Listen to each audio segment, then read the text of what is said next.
తెలంగాణలో కాంగ్రెస్ పార్టీ అధికారంలోకి వచ్చినప్పటి నుంచి గ్రేటర్లో జరిగిన ఉప ఎన్నిక సహా ఇటీవల జరిగిన గ్రామ పంచాయతీ ఎన్నికల్లో సైతం వరుస విజయాలతో ఫుల్ జోష్లో ఉంది. అయితే అధికారంలోకి వచ్చినప్పటి నుంచి పూర్తి స్థాయిలో మంత్రివర్గ విస్తరణ జరగలేదు. అదిగో ఇదిగో అంటూ సాగిస్తున్నారే తప్ప ఫుల్ఫిల్ చేసిందే లేదు. పార్టీ పదవులను, నామినేటెడ్ పదవులను కూడా కాంగ్రెస్ సర్కార్ భర్తీ చేయట్లేదు. గత 10 ఏళ్లుగా కాంగ్రెస్ ప్రతిపక్షంలో ఉండటంతో ఎలాగోలా అదృష్టం కలిసొచ్చి 2023లో కాంగ్రెస్ అధికారంలోకి రావడంతో ఎంతో మంది పదవుల కోసం ఎదురు చూస్తున్నారు.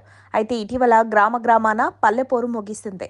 ఇక త్వరలోనే ఎంపీటీసీ, జెడ్పీటీసీ, జీహెచ్ఎంసీ ఎన్నికలు జరగనున్న సందర్భంలో కాంగ్రెస్ నేతలకు ఈ సంక్రాంతి వరకు గుడ్ న్యూస్ వచ్చేలా కనిపిస్తోంది.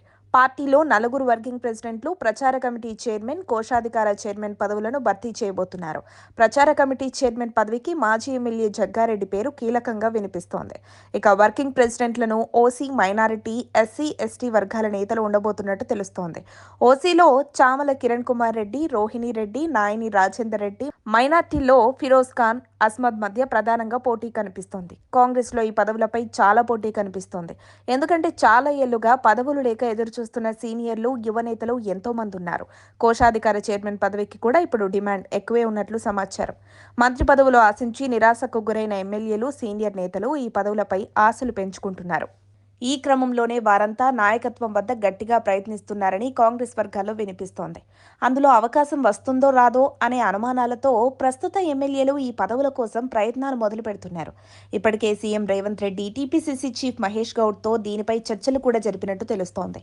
సంక్రాంతి వరకు కీలక నేతల పేర్లు ఖరారు చేయబోతున్నారట. ఈ పదవుల కోసం సీఎం రేవంత్ దగ్గరకు భారీగానే దరఖాస్తులు వచ్చినట్టు తెలుస్తోంది. నామినేటెడ్ పదవులపై కూడా త్వరలోనే క్లారిటీ వచ్చే ఛాన్స్ ఉంది. మరిన్ని అప్డేట్స్ కోసం మా కాయ్ టీవీని సబ్స్క్రైబ్ చేసుకోండి. మా వీడియో కనుక మీకు నచ్చినట్లయితే లైక్ చేయండి, షేర్ చేయండి. మీ విలువైన అభిప్రాయాలను కామెంట్ బాక్స్లో తెలియజేయండి.